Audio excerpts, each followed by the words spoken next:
Bueno, estamos en la presentación del libro de Emiliano Zeca, El humo, la patria o la tumba. Ahí vamos con el centro de esta jornada. Quiero saludar a dos columnistas del programa y a un columnista de la casa también, de Del Sol, Santiago Pereira Campo, Pía Superviel, Fernando Medina, gracias, buen día. Buenos días. Gracias a los tres por acompañarnos en el día de hoy en la presentación. Algunos datitos de ellos, aunque los conocemos, ¿no? Sí, nosotros los conocemos, pero quizás algunos quieran refrescar la información. Santiago Pereira Campo es abogado, doctor, experto en Derecho Procesal, testigo experto en el juicio, declaró en el CIADI. Es un protagonista de la historia, como van a contar ahora. Pía, columnista de No Toquen, periodista y editora de suplementos culturales. Y Fernando Medina, librero, columnista de libros y cultura en la radio y conductor del programa Oír con los Ojos. Bien, aquí están los tres. Y vale decir que además, que obviamente han leído el libro para la presentación, lo habían leído antes, ¿no? En etapa de preimprenta, Emiliano. Sí, porque vos le pediste. En el caso, sí. Eso fue una idea que tuvo Inés Huertagaray, que fue la editora del libro. En un momento necesitábamos tener algunos ojos entrenados en la lectura que sobre el final pudieran tener contacto con el texto para darnos su impresión de lo que estaba allí antes del cierre. Y ahí hablamos con Pía y con Fernando, ellos hicieron esa lectura y después conversaron y nos dieron su punto de vista, como otros amigos también, lectores que lo leyeron y que dieron sus puntos de vista. Pero bueno, fueron importantes en esa etapa, sobre todo porque además agarraron un texto que no es la versión final del libro, aunque se parece, y que nos ayudaron también con sus comentarios a hacer alguno que otro cambio o alguna que otra valoración a lo que estaba escrito. Y bueno, por supuesto Santiago es un protagonista de la historia, pero también de el proceso de investigación y de conversación y de trabajo sobre el libro. Ahora Santiago les va a contar, pero bueno, también... Sí, está bueno arrancar con Santiago porque por ahí arranca la historia, ¿no? Ya dijimos que el libro va mucho más allá del juicio que Philip Morris le hizo al Estado uruguayo, pero arranca la historia conociendo que Santiago estaba siendo protagonista de esa historia. Pero contanos cómo arranca esta historia, o qué es esta historia de este juicio para que se entienda, ¿no? Bien, bueno, primero, muchas gracias, sobre todo a Emiliano por dejarme hacer el prólogo y ayudarlo un poco en la investigación de este libro. Primero tengo que hacer una declaración de conflicto de intereses, lo más importante, que no siempre los científicos pagos por la industria tabacalera hacían, vamos a aclararlo, que es que, bueno, yo estuve involucrado en la historia de un lado de la historia, que fue del lado de la historia de la defensa del Estado uruguayo, y por lo tanto, obviamente, mi versión puede no ser lo suficientemente objetiva. Eso en primer lugar. Y decir algunas cosas sobre esto del humo, de la patria y de la tumba, ¿no? Primero, algunas cosas sobre el humo, porque este es un juicio que tiene que ver mucho con la historia del humo, en el sentido de que, por un lado, lo que yo pensé cuando terminaron las audiencias en Washington sobre el juicio es que esta historia se iba a perder en el olvido. O sea, lo que yo pensaba era que no valía, que había historias tan pequeñas y tan grandes a la vez en el juicio que merecían que alguien las rescatara. Y yo estaba muy involucrado como para poder escribir una historia sobre esto, y me parecía que tenía que ser alguien que lo pudiera mirar con objetividad, más allá de lo relativo de la objetividad. Y ahí, bueno, pensé en Emiliano. Lo conocí a Emiliano y un día le propuse la historia de contar esta historia. La historia que él cuenta no es la que yo hubiera contado, pero es una historia que a mí me parece muchísimo mejor de la que yo hubiera contado. Por lo tanto, gracias a que él hizo el libro y no yo, porque hubiera sido mucho mejor el libro hecho por él siempre. Y por otro lado, también, lo otro que queríamos ver era, de alguna manera, ir un poco más allá del juicio, ¿no? Que eso me parece que fue el gran aporte de Emiliano. Empezamos con un libro sobre el juicio y se terminó con un libro sobre el humo y, en definitiva, sobre la presencia del tabaco en la industria, del tabaco en el placer, del tabaco en la cultura, del tabaco como una gran industria donde se tejían muchísimos engaños, también por eso mucho humo. Y esto me parecía que era importante. Fíjense que cuando Uruguay hace la defensa, lo primero que coloca en el foco es decir, la industria tabacalera durante muchísimo tiempo engañó a los países y engañó a los consumidores. Y da 4 ejemplos. Negó falsamente que los cigarrillos sean perjudiciales para la salud durante muchísimo tiempo. Fíjense que Emiliano hablaba del año 99, estamos hablando ayer, ¿no? Negó falsamente que la nicotina fuera adictiva. Luego negó que hubiera manipulado el diseño de los cigarrillos para hacerlos más adictivos. Y finalmente, el último gran grito fue colocar en el mercado los famosos cigarrillos light, suaves o bajos en alquitrán. Entonces, cuando los estados comienzan todas estas regulaciones, ¿qué es lo que hace Philip Morris? Dice, vamos a atacar a un estado que sea pobre, serio y donde no sea relativamente fácil. Y Uruguay en ese momento estaba liderando el control de tabaco. Entonces, acá no era los 25 millones de dólares que Philip Morris reclamaba a Uruguay. Acá lo que estaba en tela de juicio era cómo aleccionar a los países que estaban queriendo realizar regulaciones. Por eso, una lectura, con Emiliano siempre nos gusta ponernos al lado de las historias de perdedores. Una historia puede decir que una parte de la historia es decir que Philip Morris fue un gran vencedor en esta historia, porque durante 6 años paralizó en los países más pobres del mundo el avance de las políticas de tabaco.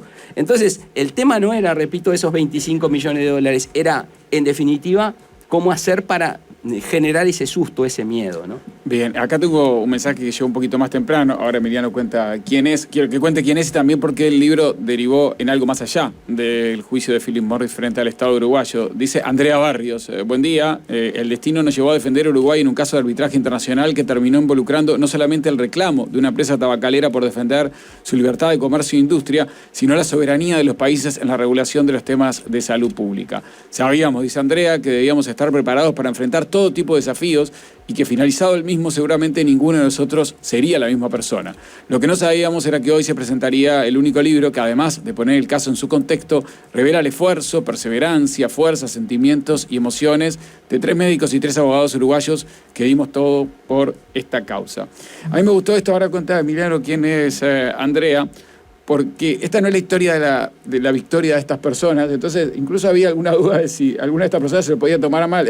No está contado acá que vencimos a Philip Morris. Sin embargo, ese contexto que logró Emiliano parece, en este caso, de Andrea, que también gustó. Así que te pregunto, ¿quién es Andrea? Le pregunto Andrea es a los dos y el contexto después. Es una de las testigos expertos, igual que fue Santiago en el juicio. En este caso, Andrea era especialista en la ley de marcas y hay que recordar que Philip Morris decía que el Estado uruguayo había expropiado indirectamente su marca y por eso pedía este resarcimiento o pedía que se retiraran algunas de las medidas extraordinarias que aprobó Uruguay y que tienen su regulación. Son extraordinarias porque es el único país en el mundo que las tiene. Por ejemplo, la que aplica con el requisito de la presentación única. Ese fue uno de los temas sobre los que tuvo que hablar Andrea Barrios. El requisito de la presentación única lo que dice es que una marca como Marlboro, o sea, que pertenece a Philip Morris, solo puede utilizar una presentación que es, en este caso, Philip Morris eligió los Marlboro rojo para Uruguay, pero no podía utilizar más ni los dorados, ni los verdes, ni los azules. Eso le quitó mercado y la empresa decía que le había generado un daño. Es como si le diga a Coca-Cola que puede ser una sola de las sus presentaciones. Exacto. ¿No? Imaginen, en la góndola hoy, bueno, ahora solo una presentación. Claro, ahí hay que poner otra. Lo que tiene este caso y lo que tiene esta historia es que se van poniendo capas sobre la cuestión, porque en el caso de Coca-Cola es una marca que domina el mercado en Uruguay. En Uruguay el mercado del tabaco está dominado por una empresa local que se llama Montepaz y que además es parte del juicio porque se adaptó distinto a esa medida del gobierno y de hecho Philip Morris decía que esta empresa, que en el mercado uruguayo es más poderosa que Philip Morris, se había avivado. Se había avivado y había desviado la normativa. Sin embargo, ellos estaban cumpliendo y tenían un perjuicio económico. Andrea tuvo que argumentar en el juicio. Era una de las mujeres del equipo que defendía a Uruguay y lo digo porque también esto tiene que ver con la historia que ella cuenta en el juicio y su participación y fue la que se enfrentó a su profesor, ¿no? Que esto es importante. También Santiago se puede haber enfrentado a uno de sus profesores. Esto tiene que ver con una lógica que es que las grandes empresas multinacionales en Uruguay, o las grandes empresas si quieren, contratan a los principales especialistas para defenderlos en los casos judiciales cuando tienen que defenderlos. Y entonces lo que le quedó al Estado uruguayo es ir por los profesionales que tenían un menor grado académico o una menor trayectoria el universitario. Ahí Santiago puede ampliar un poco más de esta historia. Bien. Sí, bueno, primero Andrea fue clave en el juicio porque en realidad tenía que sostener una teoría que era bastante innovadora, no era totalmente, pero sí bastante innovadora, así que su rol fue fundamental. Y bueno, y sí, esto también tiene mucho de película, ¿no? Si uno mira, las audiencias son muy parecidas a lo que ocurre en las series americanas o inglesas, las audiencias son orales, donde uno en realidad es masacrado por el interrogatorio de la contraparte, que trata de dejarlo siempre en evidencia, averiguan vida y obra de cada uno, qué hizo, qué escribió, qué no escribió, dónde estuvo, prácticamente dedican recursos ilimitados a averiguar de la vida de cada uno para luego poner eso de manifiesto en las audiencias. Y esto también tiene que ver con una cosa bastante interesante que también parece mucho lo que ocurre en las películas, es que estos juicios no se ganan solo o no se pierden solo por lo que pasa durante las audiencias, sino que también hay una cantidad de contextos. Y ocurrió algo en este juicio que fue bastante interesante, que cuando estábamos a un año prácticamente de finalizar el juicio, alguien que ustedes conocen todos, que es John Oliver, un periodista de Estados Unidos, en su programa Last Week Tonight, atacó fuertemente a la tabacalera y creó un personaje que muchos de ustedes quizás vieron, si lo podemos mostrar. Si capaz que lo podemos compartir. Si yo no lo recuerdo de haberlo visto a ver si lo podemos ver. Este personaje que se llama Jeff, y que estuvo en las calles de Montevideo y en las calles de Tongo. Esto es increíble, pero estuvo en las calles de Montevideo. Ahí lo tienen a John Oliver, y este es el personaje. Es un pulmón que fuma y que está absolutamente destruido. Y este chef, ahí lo pueden ver en una parada de ómnibus en Montevideo. John Oliver lo trajo a Montevideo y a Tongo. ¿Por qué Montevideo y Tongo? Esto parece una historia bastante curiosa, porque Tongo era uno de los países que había dicho: paralizamos totalmente nuestras medidas de tabaco porque nos vamos a fundir. Por el miedo al juicio. Claro. Exacto, no quiero tener un juicio. Yo no recuerdo las paradas, bueno, ahora vamos a compartir en redes sociales también, pero apareció también en Uruguay, lo puso John Oliver en el programa de Estados Unidos, pero apareció en Uruguay. Sí, esta foto es de Uruguay. Sí, por eso, yo no lo recuerdo. Exacto. La verdad, hoy lo hablábamos con el equipo, muchos no lo recordamos. Por ahí lo tenemos para compartir. Decía Andrea Barrios el contexto, ¿no? Emiliano, hay un contexto el libro va más allá del juicio. Sí, una cosa para agregar de lo de Santiago que decía John Oliver, esto tiene, de todas las cosas extraordinarias que aparecen en este caso, hay una relación, primero, de la cadena Bloomberg de noticias, porque las fundaciones de Michael Bloomberg que están en su pelea en contra del tabaco, que promueven las políticas antitabaco, son las que se contactan con este programa, y ahí participan algunos médicos uruguayos a ese nivel de lobby para que apareciera en este programa este personaje, o para que se hablara también de este tema. De hecho, John Oliver hace un chiste, porque este es un programa humorístico, donde él editorializa a través del humor, y él le pone a la gente que participa en vivo, así como tenemos ahora acá una audiencia con gente, y les pone un mapa de Sudamérica, que es todo de color verde esmeralda, y solo Paraguay está pintado de amarillo. Y él les habla de Uruguay todo el tiempo y nadie se da cuenta. Y en un momento les dice, es un país en el que se piensa tan poco que ni siquiera ustedes se dieron cuenta que ese que está pintado de hace rato no es Uruguay. O sea, nadie pensaba en Uruguay. Eso tiene que ver con el peso de esta demanda. Michael Bloomberg pagó los abogados de Uruguay. Esto también para mostrar que estaba el Estado uruguayo. Es cierto que había una asimetría entre los contendientes en este juicio, y ahí podemos estar otra vez en la historia de Andrea y de cómo declara Andrea, y del estudio de Uruguay y del estudio de Estados Unidos. Es cierto que hay una asimetría, pero también está bien decir que la pelea esta y las políticas antitabaco no empezaron con Uruguay, y había grandes intereses también y un gran lobby también que estaba financiando y peleando en contra de el lobby y de la industria tabacalera, que por supuesto llevaba un siglo de ventaja. Voy a ir con Pía Superviel y con Fernando Medina para el contexto, para lo más allá que va el libro. Vale decir que Emiliano, desde el arranque de la historia, cuando Santiago se la plantea, él tenía como la idea, ¿no?, de ir más allá del juicio. En algunas charlas largas que tuvimos, café, almuerzo, me lo iba explicando. No entendía un carajo al principio lo que querías. Te tengo que decir, Emiliano. Estaba entreverado al principio. Yo te hacía así, comía, te hacía así, tomaba café.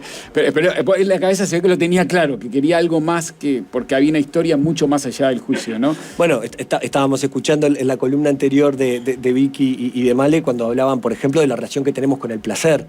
Hay un ensayo de Cristina Perirossi del año 2003 que se llama Cuando fumar era un placer, en el mismo momento que la Organización Mundial de la Salud vota su convenio marco, que después da al marco a la política, pero podemos ir más atrás a la pelea que había, al desarrollo del lobby, el lobby corporativo, al desarrollo de la publicidad, que no tiene que ver solo con la industria tabacalera, pero sí tiene que ver con el desarrollo de las grandes marcas durante el siglo XX. O podemos ir más atrás todavía a la relación que había con el tabaco, y no con el cigarrillo, con ese objeto producido en serie para ser consumido a través de las ideas que, por ejemplo, se veían en esa etapa, donde se hablaba de la emancipación de la mujer y donde el deseo y el objeto queda mediado por estas cosas, o más atrás a la época que Colón llega a América y que descubre que los indios ya tenían el tabaco, ya existía el rapé, y empiezan a descubrir propiedades. La mirada sobre el tabaco no fue la misma, la mirada sobre las drogas no ha sido la misma, ni siquiera durante todo el siglo XX. Está bien, pero todas estas cosas sueltas había que hilvanarlas, ¿no? Porque él me las contaba así y yo decía, va a meter a Colón con Tabaré Vázquez. Pero está bien, aparece Tabaré Vázquez fumando con Colón, no sé cómo. Bueno, Pía, algo se logró en el libro, Sí, en el humo, la patria. Absolutamente. Y hay algo que, o sea, nosotros somos lectores y no te pasa, no es tan común tener la suerte y el privilegio que alguien te dé el libro antes de que sea, bueno, esto que tenemos acá, el objeto. Bueno, eso fue lo que nos pasó con Fernando, y también lo que nos pasaba inicialmente era como un poco la duda de qué íbamos a tener nosotros para leer o para aportar sobre un asunto que pensábamos inicialmente que era mucho más vinculado al juicio, que lo conocíamos, nosotros en esa época, bueno, éramos jóvenes, relativamente jóvenes, y vivimos toda esa historia, pero bueno, al principio como la duda era, pero este va a ser un libro como mucho más enfocado en eso. Después Emiliano se ocupó de decirnos todo esto que le había ido contando a Joel en los meses anteriores, en el tiempo anterior, y nos encontramos con un libro que bueno, voy a hablar por mí, voy a dejar de hablar de nosotros, que en mi caso me abrazó y no me soltó. O sea, si piensan que es un libro solo del juicio, bueno, sí, por supuesto, hay una base que cuenta toda esta historia, que Santiago además nos fue guiando durante estos minutos, pero a mí me gusta pensar o decir que es mucho más que una historia lineal, que de hecho es una frase que Emiliano usa en un momento para hablar del humanismo, o sea, para que vayan entendiendo. Me gusta también pensar que este libro es como entrar en la cabeza de Emiliano, que es una cabeza como muy robusta y muy leída. Entonces, acá tenemos un texto que es súper híbrido. Me acuerdo que cuando charlábamos en el sello en el que se iba a publicar, yo soy bastante como nerd del universo editorial, entonces me gustan esos detalles, o sea, bueno, qué sello, dónde. Y Emiliano me decía, bueno, se va a publicar en Random House. Yo, ¿en Random House dónde? No, en Random House. Yo decía, pero esto es literatura, Random House, que antes, este sello tenía antes el nombre de literatura y en un momento la editorial se lo sacó, lo que admite que tengamos una variedad de textos mucho más amplia y no tan encasillada, que también es un tema que capaz que en algún momento podemos reflexionar mínimamente sobre este asunto, que es la discusión entre la ficción y la no ficción. Obviamente acá tenemos un libro que claramente es no ficción, pero una no ficción que cuenta con la mirada de Emiliano, que es una mirada sumamente propia y es lo que él elige contar. Y cuando Emiliano elige contar, en este caso, esta historia, hace como un foco muy particular en algunos detalles, que son las historias de todas estas personas, estos hombres y mujeres muy involucrados en el juicio, pero también va abriendo como decenas de ventanas, nos va dejando como algunas migas de pan que nos guían, y me gusta también pensar como esta narración de Emiliano como una especie de linterna en la oscuridad. El otro día la escuchaba a Mercedes Estramil, que es una escritora uruguaya que también viene de publicar un libro, y ella decía que había elegido la desnudez para su libro, que no había epígrafes ni agradecimientos, nada. Bueno, acá Emiliano hace lo contrario y es como un trabajo lleno de información, tiene muchísimos epígrafes, está lleno de pistas, vamos entrando en los entretelones del juicio, pero también tenemos muchos personajes anónimos, otros que por supuesto son sumamente conocidos, pero tenemos letras de tango, tenemos películas de cine, tenemos grandes nombres de la literatura universal, y todas estas fotografías que los inmortalizan con ese cigarrillo clásico entre los labios. Yo pensaba inmediatamente en Julio Cortázar inmortalizado por Sarafacio, que seguro si se les viene a la mente la imagen de Cortázar, bueno, esa es la foto de Sarafacio, es él fumando. También hay entrevistas recuperadas, hay como voces que Emiliano vuelve a traer. También al mismo tiempo hay nuevas conversaciones, por supuesto que hay publicidad, muchísima publicidad, hay hombres preciosos arriba de caballos, frases inolvidables como tal como somos, que ahora hablamos un poco con Fernando fuera de aire de una cita, un comentario que hacía Hugo Fatoruso a propósito de aquella famosa publicidad en la que un montón de músicos uruguayos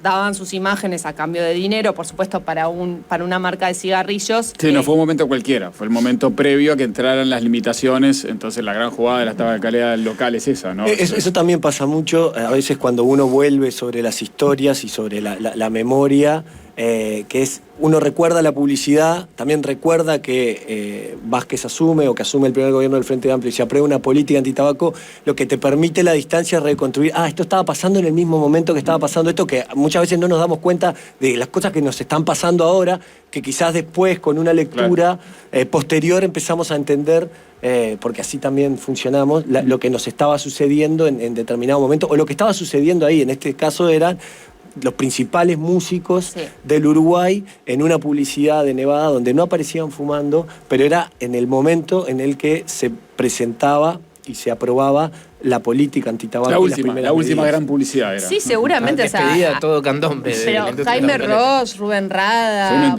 los Fatoruso. Leo brevísimamente lo que decía Hugo Fatoruso a propósito de esto, y él decía, nosotros somos trabajadores, estamos prácticamente trabajando a salario. Yo fumo hace 45 años. Los hijos de puta son los que venden cigarrillos, porque ni tabaco es anilina, repollo, lechuga y una cantidad de porquerías que te hacen adicto. Entonces, si vos te fumás un porro, te cagan a patadas en el culo, pero si vos te fumas 2 paquetes de cigarros por día, está todo bien.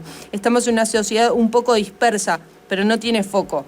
Pero de cualquier manera a mí vienen, mira, yo no soy una prostituta, vinieron, me dijeron, este es el anuncio de Nevada, y yo les dije, yo no voy a decir ni una palabra. Me dijeron que no, que nosotros tocábamos una introducción de 3 segundos y medio, y bueno, a mí me importa un carajo si es de cigarro, si es de chantilly o si es de duraznos en almíbar. Para mí el tabaco tendría que ser clandestino, tendría que prohibirlo, porque cualquiera puede en cualquier esquina de este puto planeta comprar 50 marcas diferentes de cigarros y realmente hace mal. Una defensa polémica de la publicidad. Me defendió como defensor de la publicidad que haga hacer la política. Fernando Medina, después volvemos con Pía, cerramos también. Gracias por estar primero. Y bueno, al contrario, gracias a ustedes por invitarme. Gracias a Emiliano por dejarme pasar a la cocina de su libro. Página 248. La batalla entre Uruguay y Philip Morris fue simbólica, empieza diciendo en ese párrafo. Termina diciendo, la técnica no defiende la vida, se refiere a lo que pueden hacer las tabacaleras para crear sus productos, ¿no? La política dice que sí. Y ahí es uno de esos momentos, no sé si estás de acuerdo, Pía, en que el lector se siente un poco solo, ¿no? Si están las corporaciones, están los estados, ¿qué pasa después conmigo? Yo acepté la invitación de leer el manuscrito de El humo, la patria o la tumba, no sin algunas dudas. Primero, me parece que Joel se tiene que despreocupar respecto de decir bien o no decir bien el título. Los buenos lectores no dicen bien los títulos de los libros. No se presentan en una librería y dicen, quiero las cosas que perdimos en el fuego de Mariana Enríquez. Dicen Mariana Enríquez, el del fuego, o dicen el de Philip Morris. El de cigarrillo, han dicho. Y no se trata de recordarlo bien o recordarlo mal. Se trata de hacerles sentir a los autores que no estamos muy contentos con esto que hacen, mandarse la parte con títulos demasiado poéticos. Hubo un tiempo feliz en que los libros se llamaban Madame Bovary Y en ese sentido, así como Nico trajo otra tapa, yo traería otro título. Este libro se podría haber llamado Tabaré Vázquez. A vos estás en ese línea. Sos peleador porque estás Lo vamos a poner en la abrazándote etapa ayer. final, en la votación, me encanta. Qué bien que trajimos a Fernando. Es increíble. Buenísimo. Acepté, decía, esta invitación con muchas dudas, porque los libreros no leemos libros como los buenos dealers, no consumimos lo que vendemos. Emiliano insistió, sin embargo, o sea, No, este lee. Me llegaste un aplauso, Fernando, no puedo creer. y yo acepté porque me tentó participar de una cocina, de un libro, y bueno, y sin embargo, yo no creo que haya podido aportar demasiado. Creo que lo primero que le dije a Emiliano fue: acá hay uno que es el Donald Draper de la vida real, o sea, cualquier cosa le dije a Seca, y sin embargo participé. Y hoy lo que traje es una pregunta que me parece que a lo mejor es una pregunta que está bien hecha. No sé, ¿cuántos de los que están acá ya lo leyeron el libro? Sos un peleador, lo que estás Hay algunos se lo van a llevar ahora, ¿verdad? 8 manos. Sí. Sí, seguro que ahí está. Hay varios, O sea que varios al lado de tienen la el mesa de venta de libros que puso la gente Escaramuza va a Sí. estar Emiliano con cara de Sí. constancia, ¿no? Se lo van a llevar, ¿no? Con cara de por De favor. hecho, Él practicó mucho la cara en el espejo de no lo vas a llevar. O sea, viniste hasta acá en serio. Ahora lleva tus libros. A desayunar nada más. de hecho estoy con una Infeccionando las manos de todos los que incipiente infección respiratoria. Me voy a parar al lado y voy a Ponete a toser. toser, Cuando Emiliano, todos vayan claro. saliendo voy a toser al lado del Para puesto. pena. La pregunta es, ¿Emiliano logró o no logró contar de manera apasionante, casi como si fuera una de las películas que describía Santiago, o como un thriller judicial a lo John Grisham, a lo The Firm, la tapadera, la historia de este juicio? Los libreros, de nuevo, no podemos hacer esas valoraciones porque, como decía, nosotros no leemos los libros que vendemos, pero sobre todo porque estamos más atentos que a las peculiaridades de un texto, a los destinos de los libros. Y ahí a mí me gusta mucho la cuestión de la ficción y la no ficción, sobre todo cuando aparecen proyectos como este, ¿no? Porque son los que nos recuerdan que la ficción y la no ficción no es que coexistan en el espacio, no es que uno se presente en la mesa de una librería y ve acá hay uno de ficción y acá hay uno de no ficción. Esas son cosas que los libros dicen de sí mismos, a veces para ser subversivos, ¿no? Como cuando Borges en 1940 dice acá hay ficciones, y después se ocupa del Martín Fierro, o sea, del origen de la patria. Los buenos libros siempre se ocupan de cosas muy reales, por más que se llamen ficciones. Lo mismo Truman Capote cuando dice, esta va a ser la primera non-fiction novel, ¿no? La primera novela de no ficción, y publica Sangre Fría.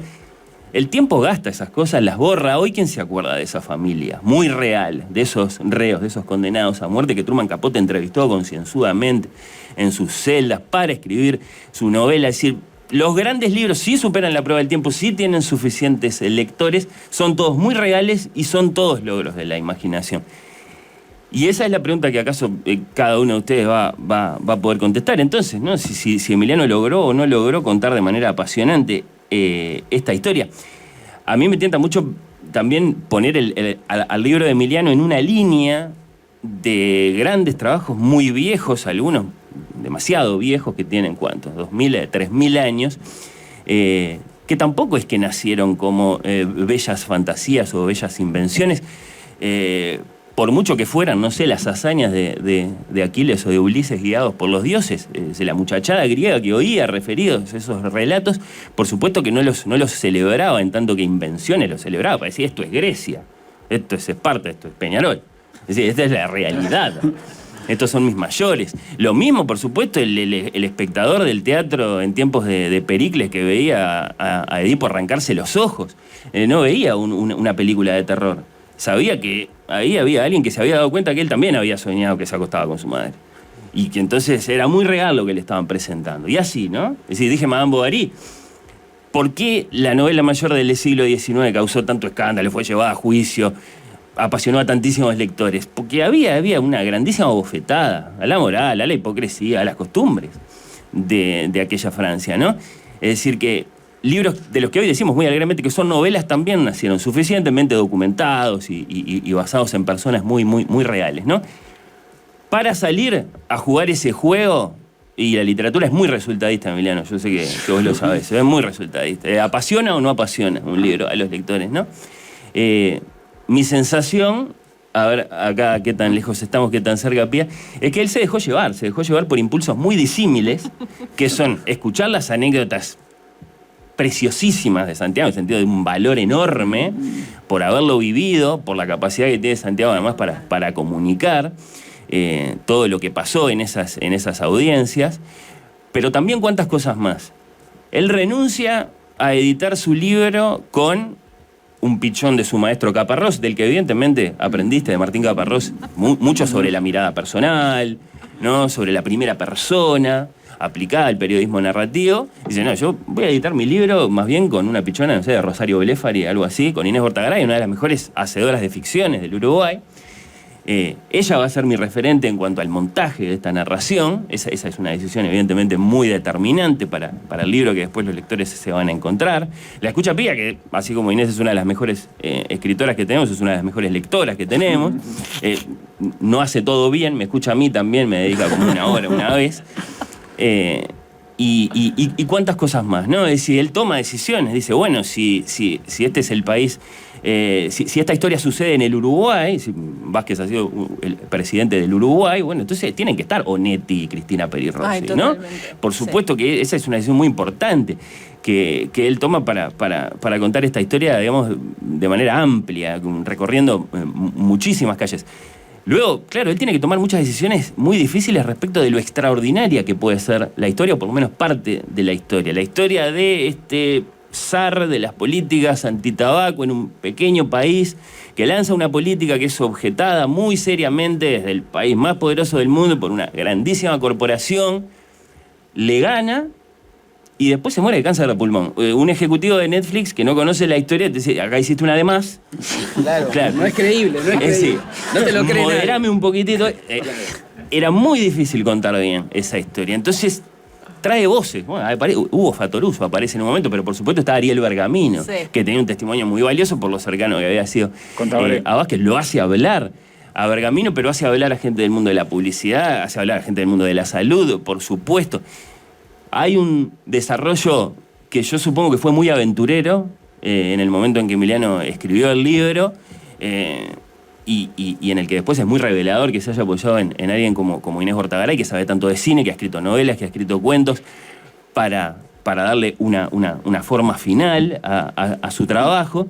Y por supuesto, quizás lo más importante de todo es la determinación, ¿no? de Seca como autor, para trascender la mera crónica de los hechos y plantear un par de muy buenas preguntas, siguiendo esto de que en definitiva el juicio es un símbolo, es decir, la historia del juicio es simbólica y en definitiva lo que deja como para que nos quedemos pensando es, bueno, ¿qué pasa con los estados cuando vienen las corporaciones? ¿Qué pasa con nosotros mismos cuando nos dicen que fumar es malo? Y eso lo plantean casi en términos ensayísticos, ¿no? Es decir, trascendiendo evidentemente lo periodístico y habiendo alimentado todo ese recorrido para contar esta historia con tantos personajes que conocemos muy bien o que son grandísimas sorpresas, de maneras tan disímiles, ¿no? Tan disímiles. Aparece, yo qué sé, bueno, por supuesto que aparece Donald Draper en el libro, porque si está hablando de genios de la publicidad muy reales, ¿no? Que ayudaron, por ejemplo, a Lucky Strike o a Philip Morris a crear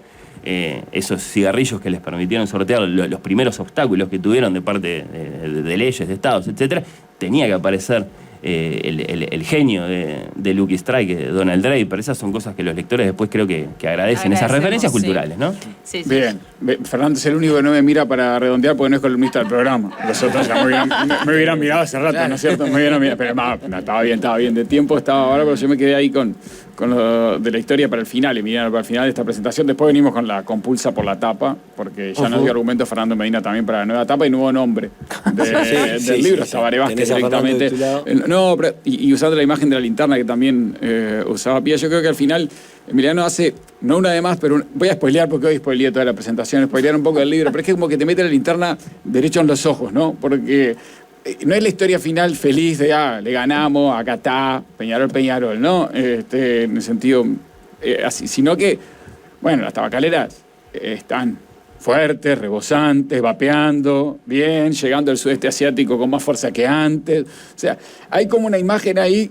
Yo no digo que desbarata el final feliz del juicio, pero sí que dice ahí, pará, que estabas subido arriba de la tribuna, ¿no? Revoleando la bandera, la banda presidencial de Tabaré Vázquez, y ahí hay otro cierre, ¿no? Bueno, abierto, capaz. Sí, quizás eso tiene que ver con lo que decía ahí Fernando de la realidad y de la ficción. A veces queremos que las historias cierren y que tengan ese final en el que, por ejemplo, en este caso, este poderoso que se enfrentó a este Estado pequeño, bueno, finalmente fue derrotado. Por eso la referencia también a la historia de David y Goliat. Y ahí también, de nuevo, ¿no? La manera de cómo construimos nuestra mirada. ¿Por qué vemos un David y Goliat acá? Porque ya está tan metido en nuestra mirada esa historia que nos ponemos esos lentes para ver este tipo de historias. Pero, en realidad, si uno observa esta historia, Uruguay sí gana este juicio. Sí hay un rol importante de Tabaré Vázquez. Pero Philip Morris sigue siendo la gran empresa que era antes del juicio y continúa en ese lugar. La política antitabaco de Uruguay se mantiene más o menos igual. De hecho, ahora hubo un retroceso en el sentido de que se quitaron algunas medidas, y esto no necesariamente quiere decir que esté mal, simplemente hay una cuestión de, bueno, prioridad, si está en prioridad la salud, si hay otros intereses que se están priorizando, si se considera que esa política fue un exceso, pero si uno va a la pelea del siglo XX, era la pelea contra el humo, ¿no? El humo de segunda mano, que es una pelea que dieron las azafatas en Estados Unidos, que eran las que estaban expuestas al humo del tabaco y a las consecuencias del humo de segunda mano, y son las que empezaron a tener primeras grandes enfermedades a propósito de esa exposición. Y entonces hay una organización hoy que dice que es posible lograr un futuro sin humo. Y lo dice en la nota principal de su página web. ¿Qué organización? Es una organización grande que tiene un logo de 3 letras y 2 leones que posan sobre ese logo con una corona. Tiene un logo que es azul marino y blanco y que tiene los mismos colores que la bandera de Uruguay, y dice que ese futuro sin humo tiene una imagen, que hay 4 adultos jóvenes que caminan, que sonríen, 2 son hombres, 2 son mujeres, una lleva puesta un hijab, y ahí habla de esa empresa, ¿no?, que contrata en el 49% de sus cargos, las principales están ocupados por mujeres, los cargos ejecutivos, y el resto son hombres, o sea, la mitad de cargos ocupados por mujeres.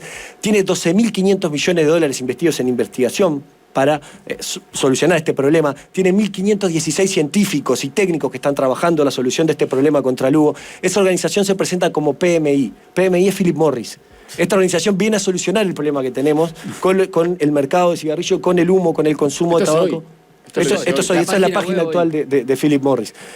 Y entonces presenta los productos de humo, libres de humo, que son los de tabaco calentado, los de vapeo, los de uso oral, las bolsitas de nicotina. Son todos productos nuevos, que hoy hay una discusión científica, no hay mucha información, como no había a mediados del siglo XX, sobre el impacto que tienen estos productos, que representan el 36,4% de sus ventas. La mayoría de las ventas siguen siendo de cigarrillo. Quiero decir, la discusión sobre los efectos sobre la salud se termina en el 99. La empresa reconoce que hay un daño y que genera cáncer de pulmón, que era la gran discusión, que no era sobre el placer, sino que era sobre la salud, y le pedían a la empresa que reconocía ese daño. Pero hoy sigue siendo la misma discusión que había antes, la empresa sigue estando en el mismo lugar y Uruguay también. Bien, bueno, presentación del libro de Emiliano Seca. Acá, gracias a Santiago Pereira Campos, Pía Superviel, Fernando Medina. No toquen nada.